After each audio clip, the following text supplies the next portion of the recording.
अल्हम्दुलिल्लाह रब्बिल आलमीन। अगर आज आपकी जिंदगी में कोई नेमत ना रहे तो सोचो क्या होगा।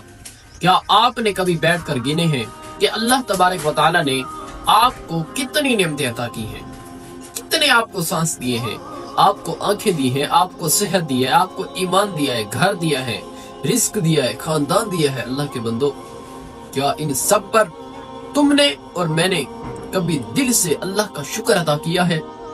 जब हम अल्लाह की नेमतों पर शुक्र अदा करना छोड़ देते हैं तो फिर अल्लाह तबारक व तआला हमारे ऊपर आजमाइशें डाल देता है, फिर वो नेमतें हमसे छीनने लगती हैं।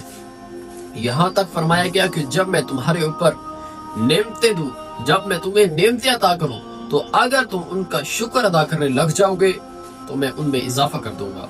आज की ये आयत मुबारक हमें सिखाती है कि एक सच्चा मुसलमान अपनी जिंदगी का आगाज शुक्र से करता है।